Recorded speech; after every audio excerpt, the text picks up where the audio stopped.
and happy new year. Everyone is starting their new year talking about their ins and outs from 2024. I love this trend that's taking over TikTok, and I wanted to do my version relating to gut health. If you're new around here, my name is Justa Vu, and I am sharing all the tips, tricks, and gut health hacks that I'm currently learning working with a naturopathic doctor in New York City. I was more recently diagnosed with SIBO, and so for the past 8 months, I've been working with this naturopath to overcome my chronic gut health issues and rebalance my hormones and go on to live a happier and healthier version of myself, especially with the new year right around the corner. We're going to look at the habits I picked up that I want to continue to build upon in 2024 and ones that we can leave behind in 2023. 2023 was such a big learning opportunity for me. I decided to take control again of my gut health. I did this by taking a deeper dive into my gut imbalance, essentially started my journey over from scratch. And I have to say, there was a lot of time, money, and just quite a few tears along the way. And so I hope that you can learn from my lessons and it helps empower you into the health journey you want to start this year.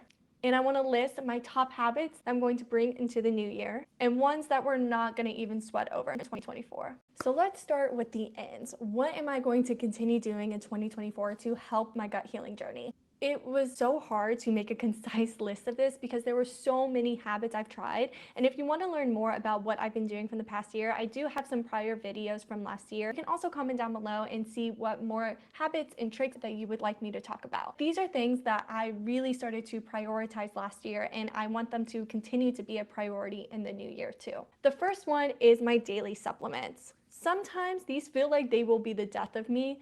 I do not love taking a bunch of unnecessary things that aren't going to benefit my life. And I feel like a lot of times we get really influenced by what we see online. We see this miracle supplement that will help heal all of our chronic issues. But sometimes that's not the case. Everybody's body is different and will respond differently. The key to this is utilizing supplements that are going to promote your healing journey and that are unique to you. Whenever you do have chronic gut health issues, maybe you aren't absorbing all of the macronutrients and minerals that your body needs. And I am not one to push supplements on people, but part of the reason why I am sharing my journey is to be fully transparent. Looking back, I wish I had someone that talked to me so I have full insight into what they did, so I know what steps I can take. Because of that, I share all of the protocols and the supplements that my naturopath has put me on. And that's not to influence you to purchase anything, but I hope that it empowers and educates you on maybe what you could utilize down the road. Let 2024 be the year that we find value in supplements and take the ones that are absolutely necessary for you. A huge priority for me this year is going to be sleep, but not just any sleep, good quality and consistent sleep patterns. Last year, I realized that I was putting a lot of time and money into my gut healing journey, doing all of these important diet and lifestyle changes.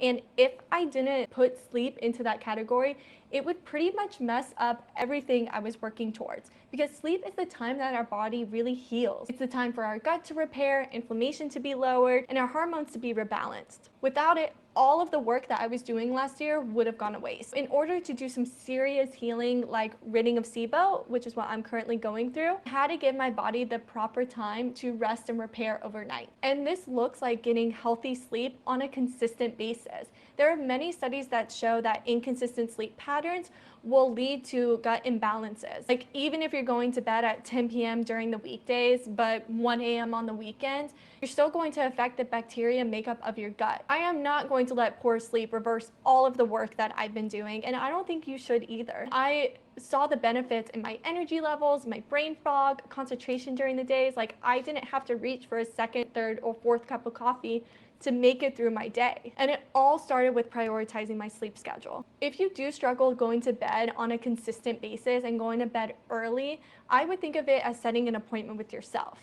You wouldn't cancel an appointment with the last minute for a doctor's visit or visiting your friends for dinner. So why cancel your bedtime appointment? And having a good wind down routine really helps you get into that habit of sleeping. I would make room for a solid nighttime routine, and you can do this by putting away your phone, making some tea, and winding down with a book, getting all cozy in bed.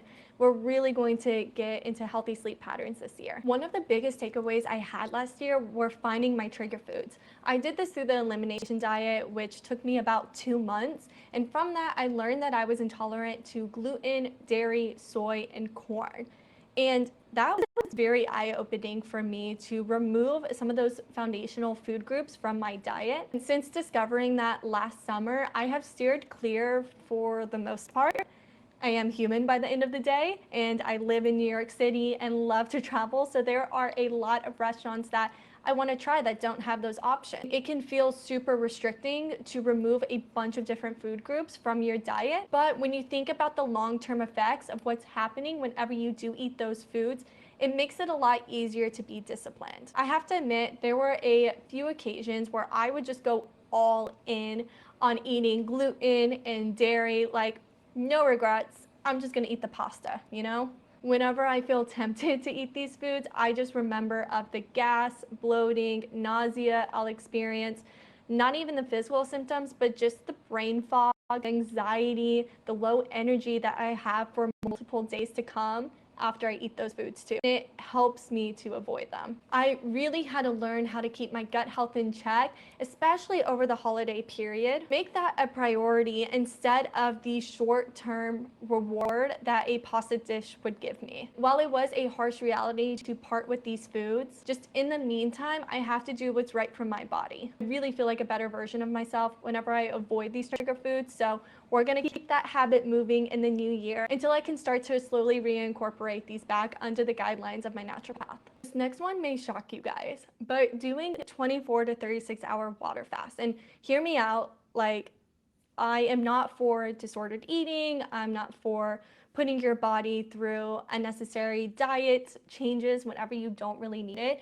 But water fasting isn't just a way for people to lose weight, but it's actually a way to overcome chronic issues like gut health issues. You can see it's now nighttime, but I really wanted to finish this video tonight. Fasting was something new to me. It was introduced by my naturopath last year, and I also read the book Fast Like a Girl by Dr. Mindy Peltz, where she talked about how to fast for long periods of time, especially for women and around our hormonal cycles. I did a video last year on doing one of my first 24-hour water fasts, and I go through all of the scientific research, and I really talk about that book then. So you can check that out if you want more evidence-based facts on what fasting does for your body, especially chronic health conditions. I noticed that whenever I started to incorporate fast regularly, my hunger cues were back on track again, and I experienced a lot less bloating and nausea and constipation. It helped both my physical and mental health. I felt like I was finally starting to regain control over my health again. That's because fasting supports our body on a cellular level, something that most diet and lifestyle changes just can't accomplish. And it really did help to speed up my healing process. I'm still on my healing journey. That's why extended periods of water fasting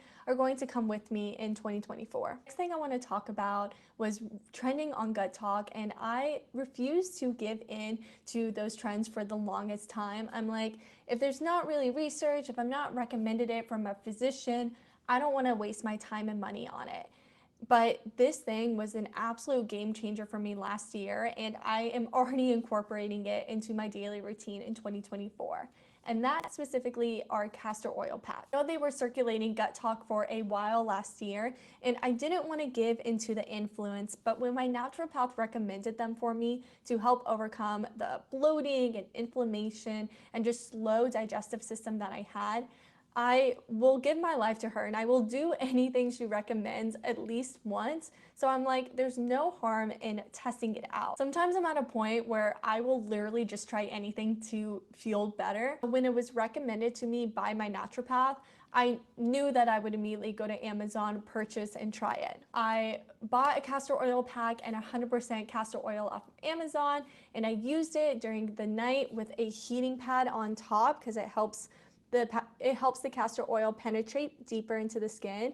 And you guys, I literally woke up the next day shocked by the benefits of it. Immediately, I felt, kind of that morning skinny. I just didn't feel bloated and inflamed. I could actually use the bathroom the next day. And that was probably one of the biggest game changers for me, was being able to use the bathroom on a consistent basis. I don't know all of the science behind castor oil, but I know it has rinoxalic acid in it, which allows the oil to penetrate deeper into the skin and into your tissues and organs, helping to break up matter within your body that may be stuck. So this relieves abdominal pain, discomfort from like cramps and bloating, and just helps your body detoxify better. Again, don't really know the magic they put into castor oil, but even if it's all in my head, I'm going to continue doing it 4 or 5 days a week because it is that beneficial. Another thing I'm going to be continuing in 2024 is getting my sweat on.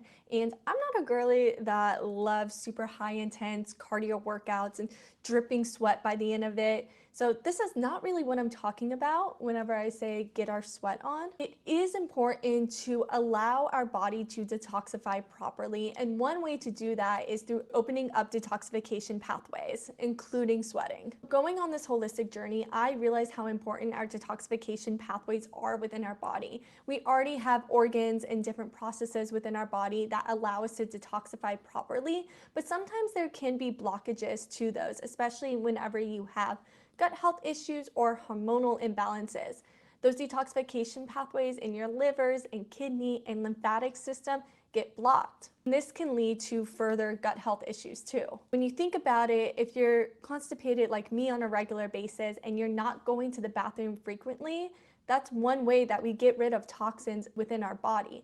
So if you're not doing that, you're just letting those toxins and cause all kinds of imbalances, can lead to further symptoms and even chronic diseases. Whenever I say we need to sweat more, we literally need to sweat the toxins out of our body because we're not able to by going to the bathroom alone. One thing I really loved and will continue to incorporate this year is taking a hot yoga class because it doesn't feel as draining on the body. A time that I can be more meditative and reflective but still sweat a lot. You can also do this by incorporating steam rooms and infrared saunas into your weekly routines, taking a hot bath and adding Epsom salt or mugwort to your bath. One thing I will advise whenever you are trying to sweat more this next year is adding the right minerals and electrolytes back into your diet so that way you're not dehydrating yourself, because that can also lead to constipation. The last in I'm bringing into this new year is continuing to work with my naturopath doctor.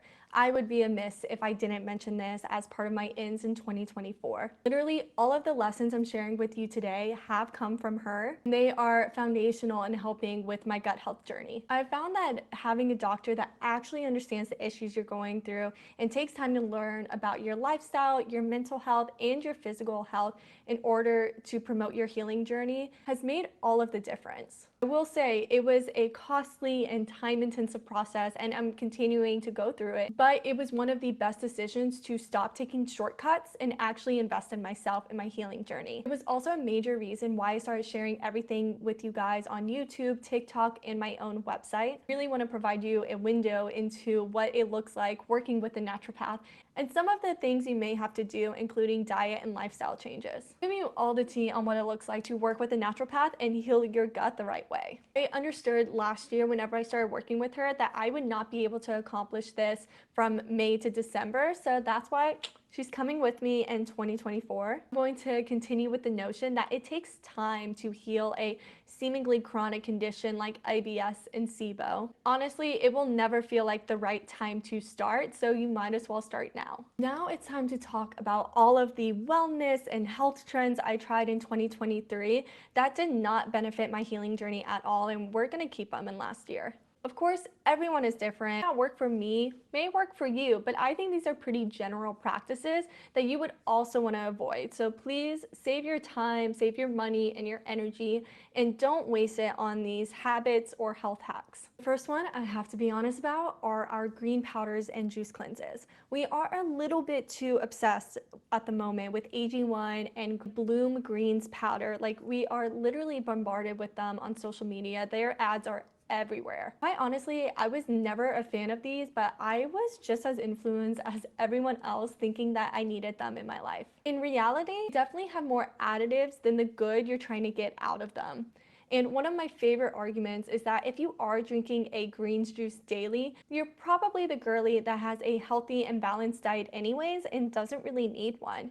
The only time I could see them being beneficial is whenever you're traveling for an extended period of time, because usually that time you're not incorporating a lot of greens or food diversity into your meals.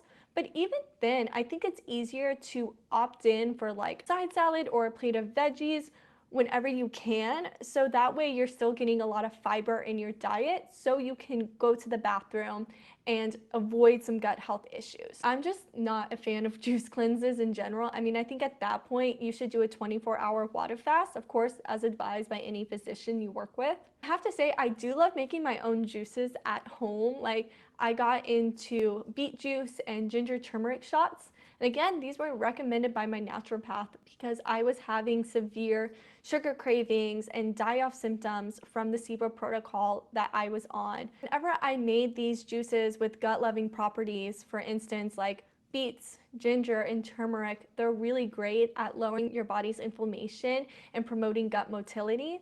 I found a lot of benefit in just making the juice to have after a meal, but not in replacement of a meal. It's super easy to make these at home, and please do not just drink those for 3 days straight. It's probably not the best for your blood sugar anyways to just be on juices. And let's keep green powders and juice cleanses a thing of the past. On a similar note, 2023 was the end of my smoothie and raw foods era. This is a tough one for me because I even made it an aloe vera green smoothie that I still love and crave, and the recipe is on my site. Since cutting out big raw salads and also cold smoothies from my diet, I have seen such a big difference in the nausea and bloat that I usually feel after a meal. Whenever I started to work with an acupuncturist last year and lean more into traditional Chinese medicine, I learned that cold foods and raw foods were leading to a lot of the digestive issues that I was having. During the summer especially, I was at a point where I was having a smoothie almost every day. I would just still feel so nauseous and bloated. So my acupuncturist implored me to cut this out for a week and see how I feel. In traditional Chinese medicine, it says that cold and raw food weaken the fire within your gut. And this is what makes it difficult to digest foods. It can lead to an energy deficiency, or what they call a qi deficiency. Symptoms from a qi deficiency can be things like constipation, chronic fatigue, migraines, having like cold hands and cold feet. What you want to do is focus on warming foods that help remove any stagnation and blockages within your body and allow you to digest your food. In turn, that's going to lead to less bloating, inflammation, and less constipation. It's gonna overall help you have fewer GI problems. I found that it doesn't always have to be the temperature of foods. Like, you don't always have to eat broths and soups, but it can be the spices you use within foods. Think of very warming spices like ginger, turmeric, and garlic. Those are going to warm you up in the same way that like a soup would. Based off of her recommendations, I cut smoothies and I cut raw foods out for about a week, and then I reached for my normal smoothie again, and the nausea and bloat I felt almost immediately once I had that smoothie. I could really feel that impact instantaneously. I know it can seem kind of far-fetched to those who aren't familiar with traditional Chinese medicine and use traditional Western medicine as a way for treating your symptoms.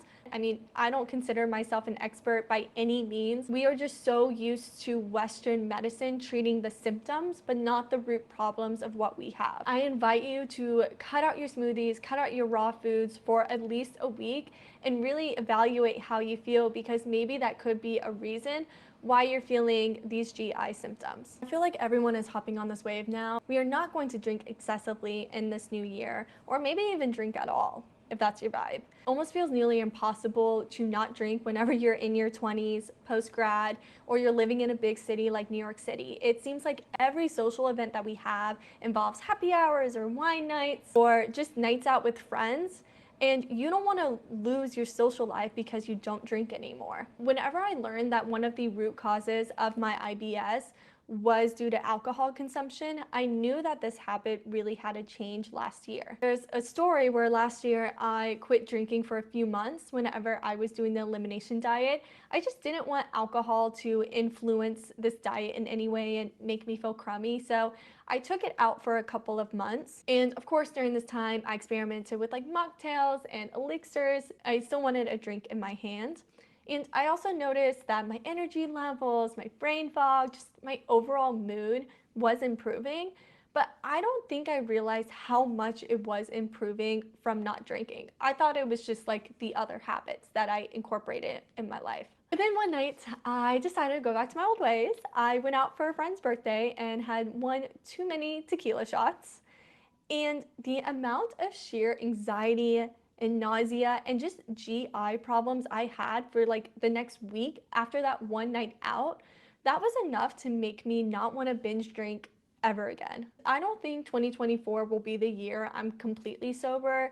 I still really enjoy having like a glass of red wine with a nice dinner, but it will be the year where I say no to just drinking casually, like to drink just to drink, excessive nights of drinking, and then also extreme hangovers. I learned that you can still have a social life and stay sober at the same time. Honestly, you're going to feel like you have a lot more control of your mental health, your physical health, and your gut health. We cannot start our gut health journey if we're continuing to poison our bodies every single weekend this year. Another contributor to my gut health issues was chronic stress, and I felt this way because I multitasked at literally everything I did. Whether it was like work-related tasks and I was trying to do a million things at once, or it was just like personal to-dos where I felt like I was being pulled into different tasks in my own life. I found that multitasking led to a sense of overwhelm, and this really overstimulated my nervous system where I couldn't even move to a rest and digest state. Chronically just felt stressed and I didn't even realize it. When we are overstimulated, it spikes our cortisol levels, making it difficult for our bodies to digest food properly, and this leads to gut health issues. I am no longer in an era where I feel like I have to do everything at once, and I feel like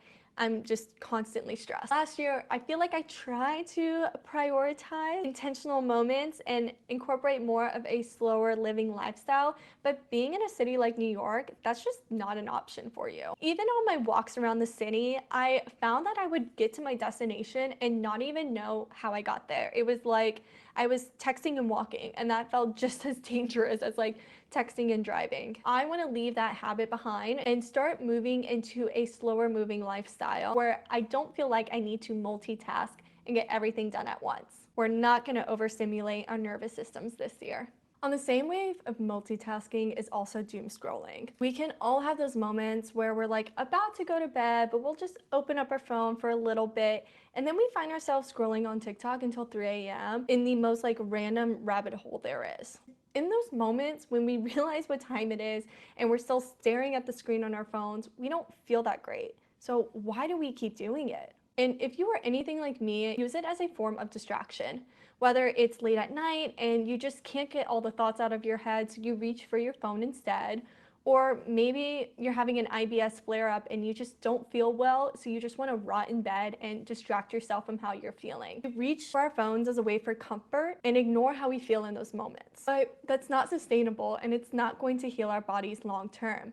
I think we need to listen to the cues that we are given, which is I need something to fill this empty space. Not only does it take away from the present moment, but it offers a form of escapism that isn't going to help us heal this year. By reaching for our phones and feeling that like false sense of reward, we are ignoring the chronic symptoms that we have at hand. And those of us dealing with GI issues, we're more likely to have depletion of dopamine and serotonin within our body because of the gut-brain connection. So we have to pay extra attention to these cues our body is trying to signal us. Whenever we are feeling the need to doom scroll, we need to look at healthier ways to obtain dopamine and serotonin. And it's usually not as quick as scrolling on social media. Over the summer, I did a 7-day daily dose challenge. So this is looking at ways I can bring dopamine, oxytocin, serotonin, into my life, and I found immense benefits from things like exercise, meditation, and even hanging out with friends that ultimately helped my gut health journey. So let's leave doom scrolling in 2023, and we're gonna pick up healthier ways to add dopamine and serotonin into our lives. And I would say if you are tempted to doom scroll, especially at night, try leaving your phone in another room to charge and make yourself some tea, grab a good book instead. You will also sleep much better because the blue light from your phone won't be keeping you up at night. And we are also prioritizing our sleep in 2024. The last out I want to talk about is delaying your health journey. We are no longer putting ourselves on the back burner. And I think that's just a major theme we've all been talking about this year. Like, we're putting ourselves first, and that should include your health. So much like doom scrolling and multitasking, delaying your health is just a form of distraction from what's actually happening in your life. It's always the like, I don't know where to begin, I don't know what test to take or supplements to try. And it's just an excuse by the end of the day to not live the healthier version of yourself. I know and I completely understand because I gave that same excuse for years that I just didn't know where to start. It also doesn't help that we doom scroll and we compare ourselves in our journey to others on the internet. But the truth is, there's always going to be someone more in shape or healthier or just one step ahead of you. But that shouldn't be reason why you can't take your first step today. We got to leave comparison behind because that's what's preventing us from starting our healing journey. And the thing is, it doesn't have to be the right step for you to take. I learned last year that perfectionism is just a form of procrastination. By finding the perfect doctor or the perfect diet, then you'll be able to heal. But that's not the truth. You just need to take a step forward. It doesn't have to be the right step. By remaining indecisive about your gut healing journey, you are deciding not to heal. And I know that sounds really harsh, but if you don't put you and your health first, you are choosing to remain in the state that you're in. I'll be honest, like, it's still not always easy for me. I think at the start of last year, I felt so confused about my healing journey and where to begin it. And that's why I am sharing it with you guys, because I really hope that I can help you start based off of my own experience. Last year, I was in between practitioners and I just didn't know where to turn. I didn't know if it was financially worth it to start with a new holistic doctor. I thought by doing that, I would be going backwards. But that's exactly what I had to do. I had to completely start over, and it was the best decision for me. I know it's been a slow process, so because of that, there are still days that I battle if I'm doing the right thing. I have to remind myself that there is no quick alternative, and I just have to take it one day at a time. In 2024, we are not going to delay our healing journey any longer. We're not going to ignore our current health issues, our hormonal imbalances, the acne that we have, the gut issues, all of that.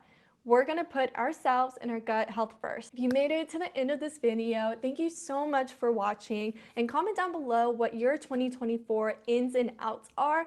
If it's around gut health, great. If it's around something completely random, I still want to hear about it. I'm really excited to embark on this new journey with you guys. It will be another year of growth and trials, and I'm going to continue sharing all of the tips that I'm learning working with the naturopath, and also how to get started on your gut healing journey today. If you found this video helpful, go ahead and give it a thumbs up, and you can also follow my journey on TikTok, Instagram, and I have my website with my blog and all my recipes at jessicadeboo.com. I'll link it all below. Thanks for watching. Bye.